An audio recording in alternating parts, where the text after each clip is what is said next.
Hello नमस्कार, मैं doctor Rajneesh Kumar आप सभी का एक बार फिर से हार्दिक स्वागत करता हूं। आज की वीडियो लेक्चर में जिस विषय पर हम बातचीत करने जा रहे हैं वो यूपी टीजीटी पीजीटी हिंदी की परीक्षा के दृष्टिकोण से इम्पोर्टेंट है और इस टॉपिक से लगभग 3 से 4 क्वेश्चन इन परीक्षाओं में आते हैं।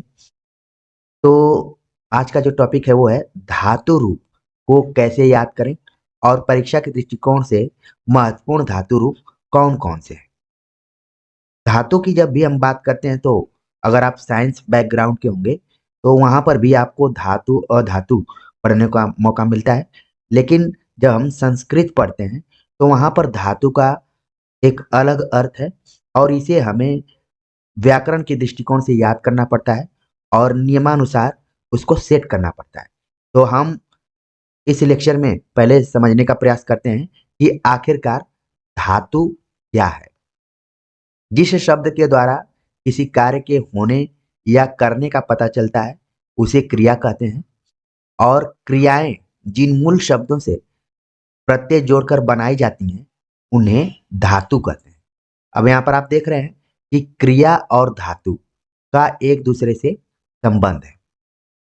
यहाँ पर बताया जा रहा है कि जब किसी कार्य के होने या करने का पता चलता है तो सामान्य तौर पर उसे क्रिया कहते हैं। लेकिन जो क्रियाएं प्रत्यय जोड़कर बनाई जाती हैं उन्हें धातु कहा जाता है। तो क्रियाओं के जो मूल शब्द होते हैं उसमें प्रत्यय को जोड़ा जाता है और तब वो धातु के रूप में निर्मित हो जाते हैं। उदाहरण के लिए देखा जाए तो पठति एक क्रिया है, इससे पढ़ने का कार्य होता है। इसे पढ़ में ती जोड़कर बनाया गया, अतः पठ धातु है। तो यहाँ पर धातु के रूप में पठ है, लेकिन जब इसमें ती जोड़ा गया है तो ये बन गया है आपका पठति। ठीक है, तो इस तरीके से बहुत सारे क्रियाएं हैं जिनके मूल शब्दों में प्रत्यय को जोड़कर इसी तरीके से धातुओं का निर्माण होता है। तो देखा जाए तो संस्कृत में हजारों धातुएं आपको मिलेंगी, लेकिन परीक्षा के दृष्टिकोण से कौन कौन सी धातु रूप हमें याद करने चाहिए और सिलेबस में कई जगह मिलते हैं उन पर हम चर्चा करेंगे। आपको बस ध्यान में रखना है कि क्रियाओं के मूल शब्दों में प्रत्यय को जोड़कर हजारों धातुओं का निर्माण किया जा सकता है। क्रियाओं के साथ 3 वचनों और पुरुषों का योग रहता है, इसलिए क्रिया के एक काल में कुल 9 रूप होते हैं। संस्कृत व्याकरण में खासतौर से आप देखेंगे जब धातु रूप याद करना होता है तो आपको क्रिया ध्यान में रखना है, दूसरा वचन और तीसरा पुरुष। जब इन तीनों को हम मिलाएंगे तो कुल मिलाकर 9 रूप निर्मित होते हैं। जब हम आगे कुछ रूपों को उदाहरण के रूप में आपके सामने प्रस्तुत करेंगे तो और बात खुलकर आएगी। अगर देखा जाए तो क्रिया का दूसरा नाम संस्कृत में लकार भी कहा जाता है। जब भी लकार शब्द का यूज किया जाएगा तो उसका संबंध क्रिया से जोड़ा जा सकता है। संस्कृत में कुल लकारों की संख्या 10 होती है, लेकिन व्यवहारिक रूप से 5 लकारों की चर्चा की जाती है। तो उम्मीद है कि इस स्लाइड के अंतर्गत आप धातु, क्रिया और धातु में क्या संबंध है, वचन, पुरुष और कुल कितने रूप निर्मित होते हैं एक समय में, वो सब समझ गए होंगे। अब आगे हम बात करें तो जिन 5 लकारों की चर्चा की गई उसमें लट लकार जो कि वर्तमान काल को बताता है, लंग लकार भूतकाल, लिट लकार भविष्यत काल, लोट लकार आज्ञार्थक और विधिलिंग चाहिए के अर्थ में प्रयुक्त होता है। रूप आप देखिए, अगर पठ धातु को हम केंद्र में रखें तो वर्तमान काल में इसका रूप चल रहा है पठति, पठतः, पठन्ति। इसी तरीके से ये तो प्रथम पुरुष में है। इसके बाद मध्यम पुरुष और उत्तम पुरुष, 3 पुरुषों और 3 वचनों में जब रूप चलता है तो कुल इनकी संख्या 9 हो जाती है। ठीक है, तो वर्तमान काल में पठ धातु का जो रूप चल रहा है पठति, पठतः, पठन्ति। लंग लकार भूतकाल में आप देख रहे हैं कि इसमें अ आकर पहले जुड़ जा रहा है, अपठत, अपठताम, अपठन, यानी रूप में क्या हो रहा है, बदलाव हो रहा है। तो इसलिए ध्यान में रखना है कि लंग लकार भूतकाल में रूप की शुरुआत कैसे हो रही है, वर्तमान काल में कैसे हो रही है। आगे बात करें लिट लकार में, जो कि भविष्यत काल को बताता है। इसको ध्यान में रखना है कि इसकी शुरुआत कैसे हो रही है। इसमें पठिष्यति, पठिष्यतः, पठिष्यन्ति रूप चल रहा है, यानी कि स्यन्त्यति, स्यतः, स्यन्ति, ये एक नया यहाँ पर आप देख रहे हैं कि शब्द जुड़ रहा है। लोट लकार, जो कि आज्ञार्थक अर्थ में प्रयोग किया जाता है, इसका रूप देखिए कैसे चल रहा है। पठतु, पठताम, पठन्तु। आप देख रहे हैं कि जो लंग लकार है, भूतकाल है, वो अपठत, ये क्या है, पठतु चल रहा है।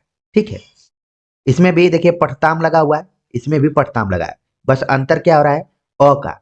तो बस आपको ध्यान में रखना है कि भूतकाल में पहले आकर लग जाता है, अपठत, अपठताम, अपठन। लेकिन लोट लकार में जब चलता है तो वहां पर पठतु, पठताम, पठन्तु रूप चलता है। आगे देखें विधिलिंग में, जो कि चाहिए के अर्थ में होता है, पठेत, पठेताम, पठेयु। तो इन पांचों लकारों को आपको ध्यान में रखना है, और इन लकारों में रूपों की शुरुआत कैसे हो रही है उसको ध्यान में रखना है।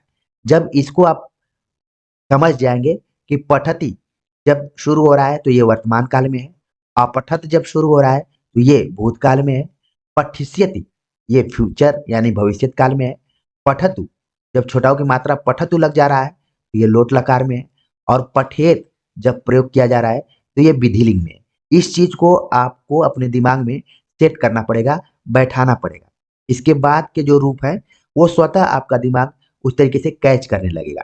ठीक है, तो आगे हम कुछ रूपों पर बात करेंगे जिससे कि और क्लियरिटी होगी।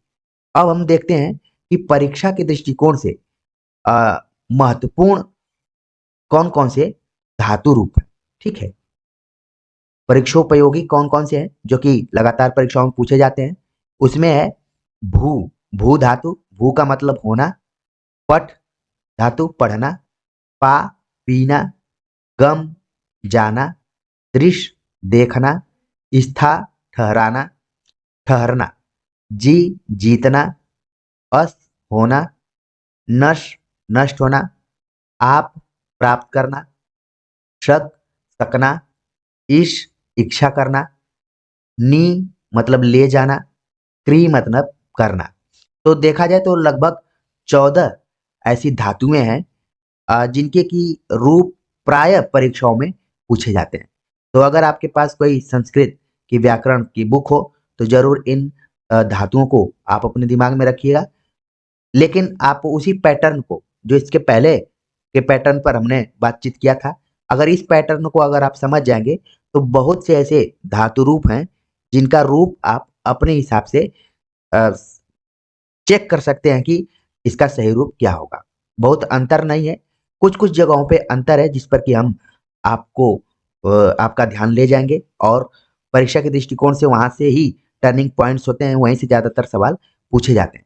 तो इन 14 धातु रूपों को बिल्कुल अपने ध्यान में रखिए। ठीक है, बाकी जैसा कि हमने बताया कि हजारों धातु रूप हो सकते हैं, लेकिन उनमें से हमें मात्र 14-15 धातु रूपों को ही ध्यान में रखना है। कुछ धातु रूप हैं जिनको कि विभिन्न परीक्षाओं में शामिल किए गए हैं। जब आप यूपी टीजीटी और पीजीटी का पाठ्यक्रम देखेंगे तो वहां पर कौन से धातु रूप से सवाल आएगा इसका कोई क्लैरिफिकेशन नहीं है, कोई स्पष्टीकरण नहीं है। लेकिन जब जीआईसी का आप सिलेबस देखेंगे, ठीक है, गवर्नमेंट इंटर कॉलेज का, तो उसके सिलेबस में निर्धारित किया गया है कि कौन कौन से रूप आपसे पूछे जाएंगे प्रश्न के तौर पर। ठीक है, तो हमने भी उसी को आधार बनाया है, क्योंकि जीआईसी को अगर ध्यान में हम रखें तो टीजीटी पीजीटी के लिए भी फायदेमंद हो सकता है। तो सबसे पहले हम बात करेंगे पा धातु के ऊपर, जिसका कि अर्थ हमने बताया था, पा मतलब पीना। अब इसका जो रूप चल रहा है लट लकार, तुरंत आपके दिमाग में आना चाहिए वर्तमान काल। कई बार सामान्य रूप से परीक्षाओं में पूछ लिया जाता है कि लट लकार का अर्थ क्या है, तो इतना आपको पता होना चाहिए कि लट लकार वर्तमान काल, जिसको कि अंग्रेजी में प्रेजेंट टेंस कहा जा सकता है। अब रूप को याद करते समय आपको इधर पुरुष को ध्यान में रखना है, फिर एक वचन को ध्यान में रखना है, द्विवचन को ध्यान में रखना है, और बहुवचन को ध्यान में रखना है। इसके पहले के वीडियो लेक्चर में हमने पुरुष वचनों पर चर्चा कर लिया था। ठीक है, तो इस लेक्चर में आपको जब रूप याद करना है तो इन तीनों का सामंजस्य बैठाकर ही याद करना पड़ेगा। बचपन के दिनों में आपने याद किया होगा, लेकिन परीक्षा परीक्षा होती है, उसमें माइनर बड़े अंतर के हिसाब से सवाल पूछ लिया जाता है। उन्हीं अंतरों पर मैं विशेष तौर पर इस लेक्चर में आपका ध्यान आकर्षित करूंगा। अगर पा धातु की बात करें जिसका अर्थ है पीना, और लट लकार में बात करें तो उसका अर्थ, उसका जो रूप है वो कैसे चलेगा? प्रथम पुरुष पिबती, पिबतः, पिबंती। ठीक वैसे ही आपने देखा पठति, पठतः, पठंती। मध्यम पुरुष में चल रहा है पिबसी, पिबथः, पिबत। ठीक है, तो यहां पर आपको ध्यान में रखना है कि मध्यम पुरुष द्विवचन में इसका रूप पिबथः चल रहा है, माने कि यहाँ पर जो विसर्ग दिया गया है इसका यूज किया जा रहा है। लेकिन मध्यम पुरुष बहुवचन में ही पिबथ चल रहा है। यही सवाल परीक्षा में पूछ लिया जाएगा कि पिबथ किस वचन में है और किस पुरुष के अंतर्गत होता है। तो आपको ध्यान में रखना है कि ये मध्यम पुरुष द्विवचन के अंतर्गत है, जबकि पिबथ बहुवचन के अंतर्गत है। अंतर क्या है? बस विसर्ग का है। यही आपको विशेष तौर पर ध्यान में यहाँ पर रखने की जरूरत है। बाकी आप बता देंगे कि पिबती एक वचन में है, पिबत द्विवचन में है, पिबंती पहला को आप आराम से बता देंगे। लेकिन जहां पर आपको ध्यान में रखना है, पिबसी को भी आप बता देंगे कि मध्यम पुरुष एक वचन में है, पिबथ द्विवचन में, और सिर्फ पिवत, पिवत जो है ये बहुवचन में है, इसमें विसर्ग नहीं लगा है। तो ये एग्जाम के दृष्टिकोण से इंपॉर्टेंट है, इसको आप जरूर ध्यान में रखें। आगे बात करें उत्तम पुरुष में, तो देख रहे हैं आप कि पिबामी, पिबावह, पिबामा। तो ये क्लियर है, इसमें बहुत अंतर नहीं, तीनों अलग अलग है, इसलिए क्लियर है कि कौन एक वचन है, कौन द्विवचन है और कौन बहुवचन है। तो लट लकार में आपको मध्यम पुरुष को खास तौर से ध्यान में रखना है। आगे बात करें लिट लकार। लट लकार आप देखिए वर्तमान काल, और लिट लकार जो है वो भविष्यत काल है। लेकिन आप यहां पर देख रहे हैं कि जैसे हमने पठिष्यति देखा था, लेकिन यहां पर आप देख रहे हैं कि अलग थोड़ा सा रूप यहां पर चल रहा है। यहां पर रूप क्या चल रहा है कि पास्यति, पास्यतः, पास्यन्ति। सामान्य तौर पर अगर आप ध्यान नहीं देंगे तो लगेगा ये कि ये वर्तमान काल में हम पढ़ रहे हैं, लेकिन ये किसमें है? ये भविष्यत काल में। तो इस चीज को आपको बिल्कुल ध्यान में रखना है कि पा धातु का जो भविष्यत काल है उसका रूप कैसे चल रहा है? पास्यति, पास्यतः, पास्यन्ति। ज्यादातर रूपों को आप देखेंगे तो उसमें मूर्धन्य श, आधा श आता है, लेकिन यहाँ पर आप देख रहे हैं कि दंत स आ रहा है।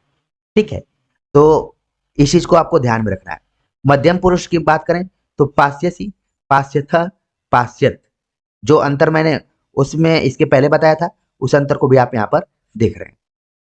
उत्तम पुरुष में पास्यामी, पास्याव, पास्याम। तो ये तो क्लियर है। बाकी ध्यान में रखना है कि पा धातु का जो भविष्यत काल है उसका रूप इस तरीके से चलता है। आगे देखें और लंग लकार में, शुरुआत में ये हमने बताया कि जब लंग लकार आप पढ़ेंगे तो उसमें अ आकर पहले से ही लग जाता है। तो यहाँ पर देखिए रूप कैसे चल रहा है? अपिबत, अपिबताम, अपिबन, अपिबि, अपिबह। ठीक है, यहाँ पर आप देख रहे हैं अपिबह, अपिबतम, अपिबत। अब आपको ध्यान में रखना है कि मध्यम पुरुष में जो अपिबत है उसमें हलंत है, और जो यहाँ पर प्रथम पुरुष के एक वचन में जो अपिबत है उसमें हलंत है, और मध्यम पुरुष का जो बहुवचन है इसमें भी वही शब्द लिखा हुआ है, सेम टू सेम वही लिखा है, लेकिन इसमें हलंत नहीं है। इसको विशेष तौर पर आपको ध्यान में रखना पड़ेगा कि अपिबत जब हलंत वाला रहेगा तो वो प्रथम पुरुष लंग लकार एक वचन रहेगा, लेकिन जब हलंत नहीं है तो आप देख रहे हैं कि मध्यम पुरुष बहुवचन में है। ठीक है, लंग लकार तो है ही, लेकिन ये बहुवचन में। उत्तम पुरुष अपिबम, अपिबाव, अपिबाम।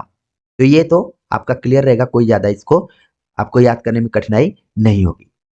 आगे रूप देखते हैं लोट लकार, जिसका कि आज्ञार्थक रूप में प्रयोग होता है। यहाँ पर आप देख रहे हैं प्रथम पुरुष पिबतु, कई जगह पिबतात भी आ जाता है, तो दोनों को ध्यान में रखना है। पिबतु, पिबताम, पिबंतु। पिब, इसके पहले आपने देखा कि अपिब है, यहाँ पर देख रहे हैं उसी से जुड़ा हुआ है, लेकिन अ लग गया है और हलंत यहाँ पर विसर्ग लग गया है। लेकिन यहाँ पर आप देख रहे हैं कि केवल पिब है। कई बार सवाल पूछ लिया जाता है कि मध्यम पुरुष लोट लकार के अंतर्गत जो एक वचन है उसका कौन सा रूप निम्नलिखित विकल्पों में सही है। ठीक है, तो उसमें हल यहाँ पर विसर्ग नहीं रहेगा। पिब, पिबतम, पिबतः, पिबानी, पिबाव, पिबाम। आप देख रहे हैं कहीं यहाँ पर विसर्ग इत्यादि नहीं है। ठीक है, इसके पहले आप देखेंगे जब अ, अ, वर्तमान काल में तो यहाँ पर हलंत हल, यहाँ पर विसर्ग विसर्ग रहता है। ठीक है, लेकिन यहाँ पर नहीं है। तो इन्हीं चीजों को आपको ध्यान में रखना है कि कौन रूप कहाँ पर चल रहा है। इसको थोड़ा सा आपको वक्त देकर एक दो बार समझना पड़ेगा और फिर याद कर लेंगे तो इसी पैटर्न पर कई रूप आप बैठा सकते हैं। ठीक है, आगे बात करते हैं विधिलिंग लकार की, जिसका कि चाहिए के अर्थ में प्रयोग होता है। इसका रूप चलता है पिबेत, पिबेताम, पिबेयु। इसको ध्यान में रखना है, कई बार ये पूछ लिया जाता है कि पिबेयु किस वचन में है और किस पुरुष में है और किस लकार में। तो यहाँ पर आपने देख लिया मध्यम पुरुष में चल रहा है पिबे, यहाँ पर देखिए विसर्ग लगा हुआ है, पिबेतम, पिबेत। ठीक वैसे ही आपको यहाँ पर ध्यान में रखना है कि पिबेत देख रहे हैं आप कि हलंत लगा हुआ है प्रथम पुरुष में, जबकि मध्यम पुरुष बहुवचन में यहाँ पर हलंत नहीं लगा है। तो इन दोनों को विशेष तौर पर अपने नोटबुक में आप नोट करते रहिए कि कौन किस रूप में यूज हो रहा है। पिबे, पिबेतम, पिबेत, पिबेयम, पिबेव, पिबेम। ठीक है, तो जहां माइनर अंतर है, जहां करने की जरूरत है वहां पर नोट करते जाइए, बाकी चीजें आसानी से समझ में आ जाएंगी। तो ये तो था पा धातु का। अब आगे जो धातु है गम धातु, गम धातु जो कि जीआईसी के पाठ्यक्रम में लगा हुआ है। अगर इसके गम का मतलब है जाना, लट लकार वर्तमान काल में देखें तो इसका रूप प्राय सभी विद्यार्थियों को याद रहता है। प्रथम पुरुष में आप देख रहे हैं गच्छति, गच्छतः, गच्छन्ति, गच्छसि, गच्छथः, गच्छत। वही जो अंतर है दोनों में, इसके पहले भी मैंने बताया था। यहाँ पर उत्तम पुरुष में आप देख रहे हैं गच्छामि, गच्छावः, गच्छामः। ठीक है, तो अब ये जल्दी जल्दी आपको याद हो जाएगा। बस आप अंतर यहाँ पर देख रहे हैं कि लिट लकार भविष्य काल में गमिष्यति चल रहा है। अब जैसे बदलते हुए पैटर्न में मान लीजिए गमस्यति एक जगह ऐसे लिख दिया और एक जगह विकल्प में ऐसे लिख दिया, तो ये वाला सही होगा और ये वाला गलत होगा। जबकि आपने पाश्चात्य को देखा तो ऐसे लिखा हुआ था। ठीक है, तो यही ध्यान में रखना है। गम धातु का जो लिट लकार चल रहा है भविष्यत काल, उसका रूप देखिए ऐसे चल रहा है गमिष्यति, गमिष्यतः, गमिष्यन्ति। बाकी सेम है गमिष्यसि, गमिष्यथ, गमिष्यत। यहाँ पर भी वही विसर्ग को आपको ध्यान में रखना है। ठीक है, और उत्तम पुरुष में गमिष्यामि, गमिष्यावः, गमिष्यामः। आगे देखें लंग लकार में तो अ आकर लग जा रहा है अगच्छत, अगच्छताम, अगच्छन, अगच्छ, अगच्छतम, अगच्छत। ठीक, तो यहाँ पर आप देख रहे हैं अगच्छत और यहाँ पर अगच्छत जिसमें कि हलंत नहीं लगा हुआ है। उत्तम पुरुष में अगच्छम, गच्छाव, अगच्छाम। तो लंग लकार भी आपको समझ में आ गया होगा, जो कि भूतकाल में धातु के पहले अ आके लग जा रहा है। आगे बात करें लोट लकार में तो सेम वैसे ही चल रहा है जैसे पा धातु का चल रहा था। गच्छतु, गच्छताम, गच्छन्तु, गच्छ, गच्छतम, गच्छत। ठीक है, गच्छानि, गच्छाव, गच्छाम। आगे बात करें विधिलिंग, जो चाहिए के अर्थ में प्रयुक्त हो रहा है गच्छेत, गच्छेताम, गच्छेयु, गच्छे, गच्छेतम, गच्छेत। तो यहाँ पर गच्छेत आप देख रहे हैं जब हलंत लग रहा है तो प्रथम पुरुष एक वचन, और गच्छेत जब हलंत नहीं लग रहा है तो मध्यम पुरुष बहुवचन। गच्छेयम, गच्छेव, गच्छेम। ठीक है, तो इन दोनों रूपों को आपने देख लिया, और जहां विशेष तौर पर ध्यान में रखने की जरूरत है उसको भी आपने ध्यान में रखा होगा। आगे बात करते हैं अगला जो रूप है स्था, जिसका अर्थ है ठहरना। ये भी जीआईसी के पाठ्यक्रम में लगा हुआ है। स्था, इसका देखिए लट लकार कैसे चल रहा है वर्तमान काल। तिष्ठति, तिष्ठत, तिष्ठन्ति। तो मतलब स्था का नहीं है कि स्थाति, स्थित, स्थंति, इस तरीके से नहीं चल रहा है, बल्कि इसकी शुरुआत हो रही है वर्तमान काल की तिष्ठति, यानी कि ठहरने का। जब आप धातु प्रयोग करेंगे तो तिष्ठति से इसकी शुरुआत होगी। ठीक है, तिष्ठति, तिष्ठत, तिष्ठन्ति, तिष्ठ, तिष्ठतम, तिष्ठत, तिष्ठामि, तिष्ठाव, तिष्ठाम। ठीक, तो ये लट लकार हो गया। इसके बाद लिट लकार दिख रहे हैं आप कि स्थायस्यति, अब स्था से यहाँ पर शुरू हो गया है। ये नहीं है कि तिष्ठ्याम, इस तरीके से तिष्ठ्यस्यति इस तरीके से नहीं चल रहा है, बल्कि यहाँ पर देखिए चल रहा है स्थास्यति, स्थास्यतः, स्थास्यन्ति, स्थास्यसि, स्थास्यथ, स्थास्यत। तो जो अंतर है उन अंतरों को विशेष तौर पर ध्यान में रखिए, विसर्ग इत्यादि का। फिर है स्थ्यामि, स्थ्यावः, स्थ्याम। बाकी चीजों को याद करने में बहुत ज्यादा दिक्कत नहीं है, बस समझने की जरूरत है। इसी तरीके से लंग लकार का आप देख रहे हैं कि जो आपका लट लकार था उसके जैसे ही रूप चल रहा है, लेकिन इसके पहले अ आकर लग जा रहा है। अतिष्ठत, अतिष्ठताम, अतिष्ठन, अतिष्ठ, अतिष्ठतम, अतिष्ठत। उसी तरीके से याद रखना आपको हलंत और बिना हलंत का रूप जो चल रहा है।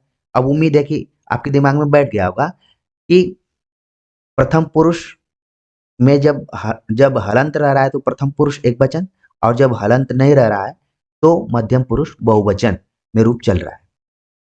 मध्यम पुरुष देखें एक वचन में अतिष्ठ, अतिष्ठतम, अतिष्ठत, अतिष्ठम, अतिष्ठाव, अतिष्ठाम। इसी तरीके से लोट लकार का देखें तो चल रहा है तिष्ठतु, तिष्ठताम, तिष्ठन्तु, तिष्ठ, तिष्ठतम, तिष्ठत, तिष्ठानि, तिष्ठाव, तिष्ठाम। तो अगर कोई एक रूप बढ़िया से आप याद कर ले रहे हैं तो कई रूपों को आप उसी पैटर्न पर देख सकते हैं। बस कुछ जो ध्यान रखने वाली बातें थी, जैसे कि पास्यति हो गया या फिर स्थास्यति हो गया, इस टाइप से जहाँ भी थोड़ा बहुत अंतर है, या फिर तिष्ठति, तिष्ठन्ति है स्था धातु, लेकिन इसकी शुरुआत तिष्ठति से हो रही है। तो इन छोटे छोटे जो पॉइंट्स हैं, छोटे छोटे जो ध्यान देने वाली चीजें हैं, बस उनको ध्यान में रखेंगे तो ज्यादा याद करने में आपको दिक्कत नहीं होगी। विधिलिंग में देखें तो तिष्ठेत, तिष्ठिताम, तिष्ठेयु, तिष्ठे, तिष्ठेतम, तिष्ठेत, वही बात यहाँ पर भी है। ठीक है, और तिष्ठेयम, तिष्ठेव, तिष्ठेम। तो ये हो गया विधिलिंग में, जो कि चाहिए के अर्थ में प्रयुक्त होता है। तो इस तरीके से हमने आज के लेक्चर में धातु और लकार और कुछ महत्वपूर्ण जो परीक्षापयोगी धातुओं रूपों को हमें याद करना चाहिए, धातु रूपों को, उनके बारे में बात की। और उदाहरण के लिए जीआईसी के पाठ्यक्रम में लगे हुए 2-3 धातु रूपों के पांचों लकारों में हमने अलग अलग कैसे रूप परिवर्तन हो रहे हैं और उन परिवर्तनों को समझते हुए कैसे हम धातु रूप को याद करें, उस पर चर्चा की। उम्मीद है कि आपका बहुत सारा कॉन्सेप्ट क्लियर हुआ होगा, और जैसे ही हम प्रैक्टिस सेट इन पर लेकर आएंगे आगे के दिनों में, तो चीजें और धीरे धीरे क्लियर होंगी। अभी मेरी कोशिश है कि आपके पाठ्यक्रम के अनुसार जो भी कंसेप्चुअल यानी कि कॉन्सेप्ट पर आधारित चीजें हैं उनको समझाया जाए, फिर आपका टेस्ट लिया जाए। वरना आप हजारों टेस्ट प्रैक्टिस सेट सॉल्व कर देंगे, लेकिन मन में एक रहेगा कि कहीं घुमाकर सवाल पूछ दिया जाएगा तो हो सकता है कि हम फंस जाए। इसीलिए मेरी यही कोशिश रहती है कि सब्जेक्टिव पर थोड़ा सा बात कर लिया जाए, फिर समय के रहते हम प्रैक्टिस सेट भी लेकर आएंगे जो कि ऑब्जेक्टिव तौर पर होगा।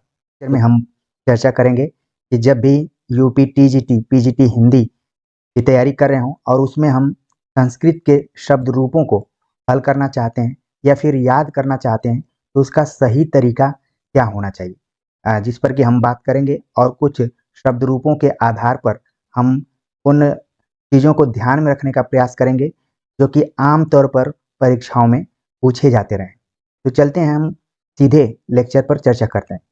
सबसे पहले हमने जिस शब्द रूप को लिया है वो है राम। शब्द रूप पर बातचीत करूं उससे पहले आपके दिमाग में आना चाहिए कि इसमें खासतौर से विभक्ति और 3 वचनों को ध्यान में रखना है, एक वचन, द्विवचन और बहुवचन। तो जब भी हम संस्कृत पढ़ते हैं तो उसमें 3 वचनों की बात की जाती है और एक विभक्ति का। ठीक वैसे ही है जैसे आप अगर 4 पहिया सीखना चाहते हैं तो उसमें आपको गियर और क्लच, ब्रेक और साथ ही एक्सीलेटर चारों पर ध्यान रखने की जरूरत होती है। ठीक शब्द रूप को भी याद करते समय विभक्ति, एक वचन, द्विवचन और बहुवचन को बिल्कुल अपने ध्यान में रखना है। विभक्तियों की बात करें तो इसमें कुल 8 विभक्तियों की चर्चा है। प्रथमा, द्वितीया, तृतीया, चतुर्थी, पंचमी, षष्ठी, सप्तमी और संबोधन। आमतौर पर प्रथमा से लेकर सप्तमी तक की ही चर्चा की जाती है। बाकी संबोधन तो बहुत इजी होता है, उससे रिलेटेड सवाल बहुत कम आते हैं। तो हम आज के लेक्चर में यही देखेंगे कि कहाँ पर शब्द रूपों में परिवर्तन होता है और उन परिवर्तन को हमें ध्यान में रखना है। खास तौर से ज़्यादातर परिवर्तन आप देखेंगे तो एक वचन के सेंस में आएगा और बहुवचन के सेंस में आएगा। बाकी द्विवचन में बहुत ज़्यादा परिवर्तन आपको नहीं दिखेगा। तो पहले हम बात करते हैं प्रथमा विभक्ति में। एक वचन राम, द्विवचन रामव और बहुवचन रामा। तो आप देख रहे हैं कि राम एक वचन में है जबकि रामा बहुवचन में। केवल एक मात्रा का अंतर है यहाँ पर, तो इसको आप अपने नोटबुक में जरूर ध्यान में रखिए। द्वितीय विभक्ति में रामम परिवर्तन हो रहा है, देख रहे हैं आप, रामव वैसे ही का वैसे ही द्विवचन में भी। बहुवचन में रामान। तो आपको देख रहे हैं कि एक वचन में परिवर्तन दिखाई पड़ रहा है और बहुवचन में परिवर्तन दिखाई पड़ रहा है। और इसी तरीके से परीक्षाओं में भी पूछा जाता रहा है कि फला शब्द रूप का एक वचन क्या होगा, बहुवचन क्या होगा। रेयर केस में आपसे द्विवचन में पूछा जाता है। द्विवचन में बस आपको ध्यान रखने की जरूरत है, सावधानी रखने की जरूरत है। बाकी एक वचन और बहुवचन में जो भी बदलाव हो रहे हैं विभक्तियों के अंतर्गत और शब्द रूपों के अंदर, उसको आपको अपने नोटबुक में इंडिकेट करके लिखने हैं। तृतीय विभक्ति में देखें तो रामेण हो जा रहा है और द्विवचन में रामाभ्याम रामई। चतुर्थी में रामाय रामाभ्याम रामेभ्य। तो आप देख रहे हैं यहाँ पर कि तृतीया द्विवचन और चतुर्थी द्विवचन में रूप एक ही तरह चल रहा है, बस बदल रहा है एक वचन में और बहुवचन में। पंचमी में देखते हैं रामात रामाभ्याम रामेभ्य। तो आप देख रहे हैं कि चतुर्थी में केवल परिवर्तन हो रहा है, चतुर्थी और पंचमी में केवल परिवर्तन एक वचन में हो रहा है। ठीक है, और बाकी द्विवचन और बहुवचन दोनों एक समान तरीके से ही चल रहे हैं। षष्ठी में देखा जाए तो रामस्य रामयो रामाणाम। सप्तमी में रामे रामयो रामेशु। संबोधन हे राम हे राम हे राम हे रामव हे रामा। ठीक है, तो एक बार हम इसको और देख लेते हैं। देखिए परिवर्तन कहाँ कहाँ हुए हैं उनको जरूर ध्यान में रखना है। एक वचन में आप देख रहे हैं कि हर विभक्ति में परिवर्तन हुआ है। द्विवचन में दो दो विभक्तियों में समान रूप चला है, जबकि बहुवचन में भी परिवर्तन हुआ है लेकिन कुछ में समान रूप चल रहा है। तो उनको आप जरूर अपने ध्यान में रखिए कि कहाँ पर परिवर्तन हो रहा है और कहाँ पर परिवर्तन नहीं हो रहा है। राम रामौ रामा रामम रामौ रामान रामेण रामाभ्याम रामई रामाय रामाभ्याम रामेभ्य रामात रामाभ्याम रामेभ्य रामस्य रामयो रामाणाम रामे रामयो रामेश। ठीक है, तो यहाँ पर आप देख रहे हैं कि द्विवचन में प्रथमा और द्वितीया समान है, एक वचन और बहुवचन में परिवर्तन हो रहा है। तृतीया और चतुर्थी विभक्ति में द्विवचन में भी समान चल रहा है, बल्कि तृतीया चतुर्थी पंचमी में द्विवचन में समान चल रहा है। परिवर्तन हो रहा है एक वचन में और बहुवचन में। लेकिन आप देखेंगे कि चतुर्थी और पंचमी में सेम बहुवचन में भी चला हुआ है। अब षष्ठी में हम देख रहे हैं कि रामस्य परिवर्तन हुआ एक वचन में, रामयो रामाणाम। ठीक है, इसके बाद सप्तमी में एक वचन में परिवर्तन हो रहा है, लेकिन द्विवचन में खष्टी की तरह ही दोनों सेम है, खष्टी सप्तमी। बहुवचन में यहाँ पर बदलाव हो रहा है, तो इन बदलावों को ही आपको ध्यान में रखना है। सवाल पूछ लिया जाता है, खास तौर से एक वचन और बहुवचन का ही ज्यादा सवाल पूछा जाता है, क्योंकि आपने देखा कि बदलाव कैसे हो रहा है। अब बात करते हैं अगले रूप के ऊपर, जो कि हरि का है। तो रूप याद करते समय विभक्ति, एक वचन, द्विवचन और बहुवचन तीनों को अपने ध्यान में रखना है। प्रथमा विभक्ति में हरि का जो रूप चल रहा है, हरि, हरि, हरय, हरिम, हरि, हरीन, हरिणा, हरिभ्याम, हरिभि, हरये, हरिभ्याम, हरिभ्य, हरे, हरिभ्याम, हरिभ्य, हरे, हरियो, हरिराम, हरौ, हरियो, हरीषु। तो हमने पूरा हरि शब्द रूप का रूप पढ़ा, प्रथमा से लेके संबोधन तक। अब हम देख लेते हैं बदलाव कहाँ पर हो रहा है। जैसा कि मैंने राम का शब्द रूप बताते समय आपको बताया था कि एक वचन और बहुवचन में ही ज्यादा बदलाव हो रहे हैं। यहाँ पर भी आप देख रहे हैं कि द्विवचन में कम बदलाव हो रहा है। तो विभक्ति प्रथमा में हरि ही आया और द्विवचन में हरि। तो आपको ध्यान में रखना है कि द्विवचन में क्या हो जा रहा है, र पे बड़ी की मात्रा और ए विसर्ग इत्यादि नहीं हो रहा है। बहुवचन में प्रथमा में हरय, द्वितीया में आप देख रहे हैं कि हरीम हो गया, परिवर्तन हुआ एक वचन में, और द्विवचन में सेम प्रथमा की तरह ही हरि रहा, लेकिन बहुवचन में बदलाव हो गया, हरीन हो गया। तो देख रहे हैं आप कि एक वचन में द्वितीया में हरीम है और बहुवचन में हरीन है। तो इनको आपको जो भी आप नोटबुक तैयार कर रहे हो वहां पर जरूर इंडिकेट कर लीजिए, और 5 मिनट का समय निकालकर इन रूपों को एक बार सरसरी निगाह से देख लीजिए। प्रतिदिन ये देखने की कोशिश कीजिए, तो आपके दिमाग में एक फोल्डर बन जाएगा और चीजें बैठती जाएंगी। आगे बात करें तृतीया, तो हरिणा हो गया, हरिभ्याम, हरिभि, ठीक है। तो ये टर्निंग पॉइंट है, इसको जरूर ध्यान में रखें।